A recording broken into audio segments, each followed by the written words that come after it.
Di saat semua orang masuk ke dalam barrier buat berlindung, pria ini malah keluar dengan sukarela dan bertarung sama monster-monster yang ada di sana, dan malah manen banyak inti-core dari monster yang dia bunuh. Leveling Dewa Part 1. Scene dimulai dengan keruntuhan sebuah tower dan menandakan peperangan besar baru aja usai. Para inner yang menyaksikan itu mulai pasrah dengan kekalahan yang mereka dapati.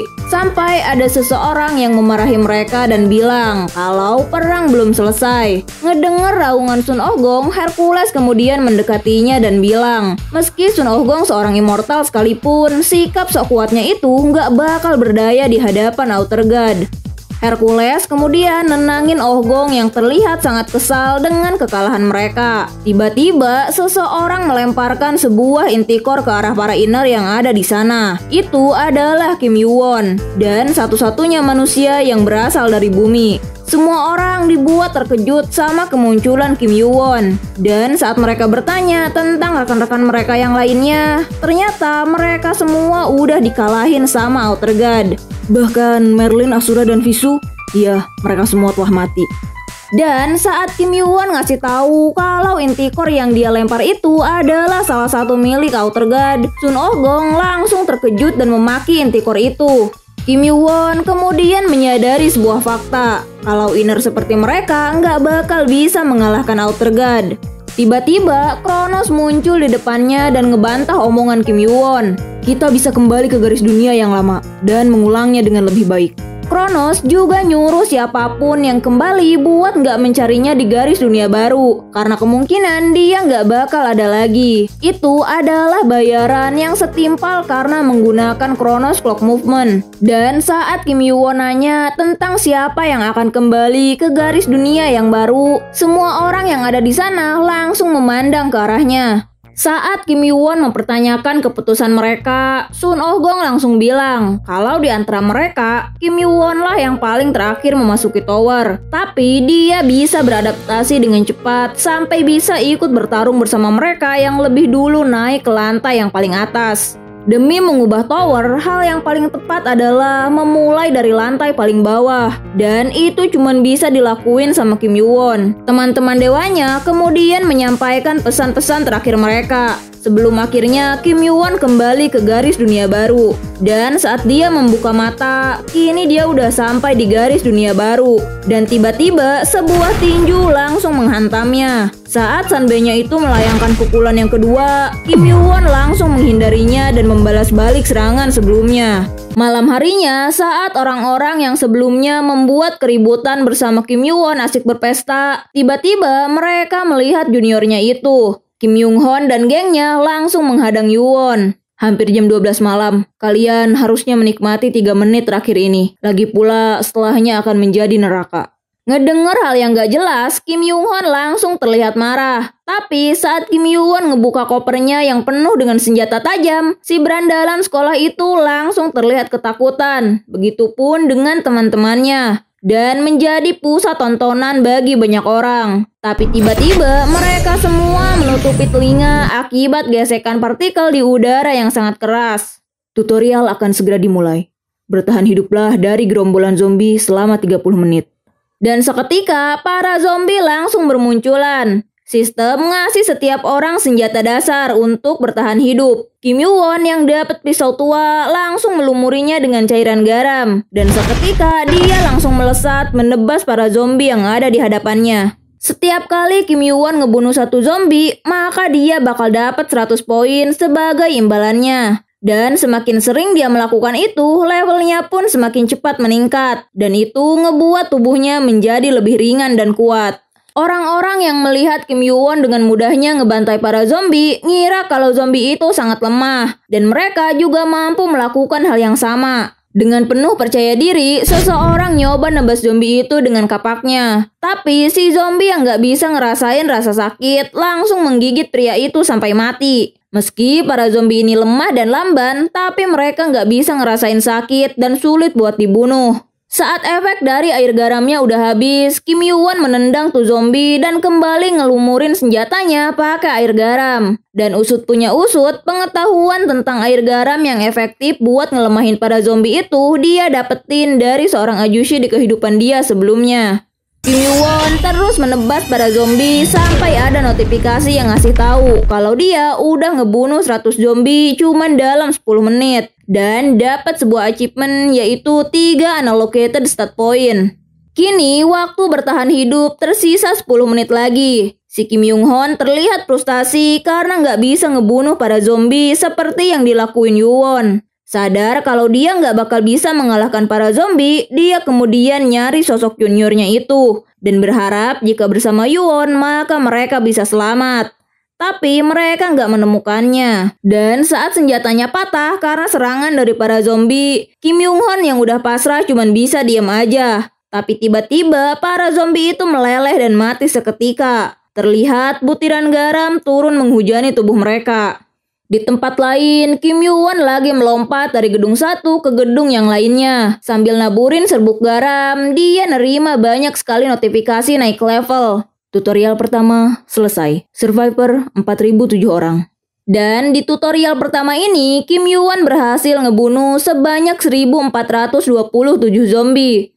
Berkat itu, dia nerima beberapa hadiah termasuk poin sebanyak 3000. Padahal di kehidupan sebelumnya dia cuma dapat 10 poin. Gak berselang lama, terdengar sebuah suara yang memberi mereka semua selamat karena berhasil bertahan hidup. Suara itu nyuruh para manusia buat bersiap sama tutorial yang kedua. Dan dia juga ngasih tahu cara untuk memakai poin. Bisa menggunakannya lewat shop dan juga berjabat tangan untuk bertransaksi penukaran poin. Orang-orang yang sadar kalau mereka nggak bisa kembali ke kehidupan sebelumnya terlihat sangat ketakutan. Sebuah zona aman seketika muncul. Sistem menyuruh para survivor untuk memasukinya dan setiap 3 jam mereka bakal diberikan 100 poin. Tutorial kedua dimulai. Orang-orang kini mulai memasuki zona aman. Kim Young-hoon yang terlihat frustasi sama keadaan masih nyoba nyari juniornya itu. Dan saat Myung-hoon menemukannya, dia langsung bergegas menghampiri Yoo-won. "Hei, kau mau kemana? Arah yang kau tuju itu salah. Kita harus segera memasuki zona aman." Dan dia juga nambahin kalau Kim Yoo-won ikut dengannya, maka seniornya itu bakal ngejamin keselamatannya. Padahal itu cuma akal-akalan, karena dia sendiri tahu kalau berada di sisi Kim Yoo-won lah tempat yang paling aman. Kim Yoo-won jelas nolak ajakan seniornya itu karena dia punya tempat yang harus dia tuju. Dan dia juga nyaranin kalau seniornya itu mau selamat maka jangan pernah memperalat orang lain. Jadilah anak baik dan tunggu di zona aman. Ngedenger itu, emosi Kim Young-hoon langsung memuncak. Tapi dia cuma bisa menahan diri dan mutusin buat memasuki zona aman. Saat orang di belakangnya juga akan memasuki zona aman, orang itu terblokir. Zona itu cuma bisa menampung sebanyak 2038 orang. Sementara yang selamat dari tutorial sebanyak 4007 orang. Itu hampir setengahnya. Dan tiba-tiba sekumpulan monster mirip cacing raksasa muncul ke permukaan dan memakan para survivor di luar zona aman. Sementara itu, Kim Yoo-won dengan santainya menebas para earthworm yang terus bermunculan. Earthworm memburu mangsa mereka dengan cara menggali tanah. Jadi mereka nggak bakal terlihat sama mata telanjang. Tapi jika seseorang menutup mata dan fokus ke panca indera yang lainnya, maka kemunculan earthworm bisa dirasakan. Tiba-tiba pergerakan muncul di bawah tanah yang dipijak oleh Yoo-won. Dan saat earthworm keluar dari sana, Yoo-won langsung menebasnya. Dengan metode itu, dia terus mendapatkan kenaikan level. Saat Yoo-won masuk lebih dalam ke stasiun kereta bawah tanah, dia menemukan sarang dari para earthworm. Cacing itu menggeliat dengan kedua rahangnya yang tajam. Yoo-won langsung ngeluarin kedua senjatanya dan seketika menebas para earthworm itu. Setelah menebas monster itu, Yoo-won nemuin sebuah intikor yang ngebuat dia tambah bersemangat untuk memburu para earthworm. Orang-orang yang ada di dalam zona aman dibuat ketakutan sama earthworm yang melahap survivor yang berada di luar barrier. Dan saat 3 jam telah dilewati, masing-masing dari mereka mendapatkan 100 poin. Tapi tiba-tiba zona aman yang sebelumnya berkapasitas 2038 orang kini menyusut menjadi 1500 orang. Sistem ngedeteksi kalau survivor dalam zona aman telah melebihi kapasitas, dan secara acak orang-orang akan dikeluarkan dari dalam. Sementara di luar zona aman, Earthworm telah menunggu mereka untuk dijadiin santapan. Mereka bahkan saling menginjak satu sama lain supaya bisa kembali masuk ke dalam zona aman. Dalam kekacauan itu, si Kim Yung Hwan berteriak kepada orang-orang yang ada di dalam zona aman. Mulai saat ini, kita perlu memutuskan siapa yang harus dibunuh agar bisa bertahan hidup. Dan tanpa belas kasihan, dia langsung narik seorang kakek-kakek. Di tempat lain, Yuwon masih bertarung dengan para Earthworm dan menebas mereka dengan mudahnya. Dia bahkan udah dapetin satu tas penuh inti core dan kini berada di level 20. Stat baru, Arcane Power telah dibuka. Yuwon kemudian memasukkan sisa stat poinnya ke dalam Arcane Power. Stat ini akan menjadi dasar dari semua kekuatan yang kudapat di masa depan. Yuwon kembali menjelajahi lebih dalam stasiun itu, tapi dia kemudian berhenti sejenak dan memanggil sesosok makhluk yang sedari tadi mengawasinya. Dan seketika administrator yang bernama Leki langsung menampakkan diri.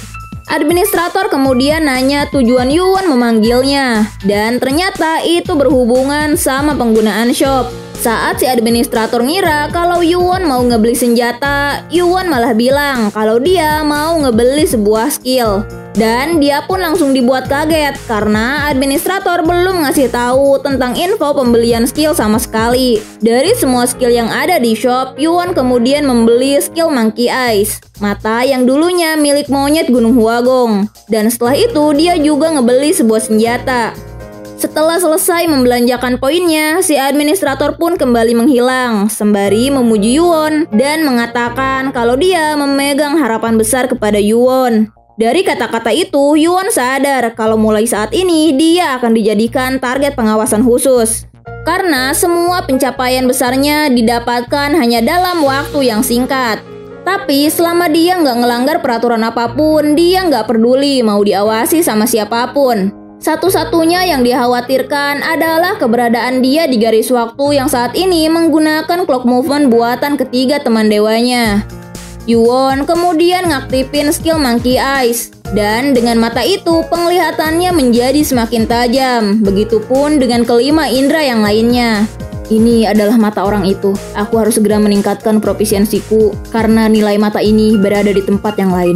Orang-orang yang mati di permukaan diseret sampai ke stasiun bawah tanah sebagai makanan para Earthworm. Yuwon kembali berpapasan sama para monster itu. Di sisa waktu yang tinggal 30 menit, dia kemudian ngeluarin senjata yang baru dibelinya. Dengan basic Arcane Sword dan sebuah kapak di tangannya, dia udah siap buat ngebunuh para Earthworm. Di sana juga terdapat bos dari tutorial kedua, yaitu Mother Worm.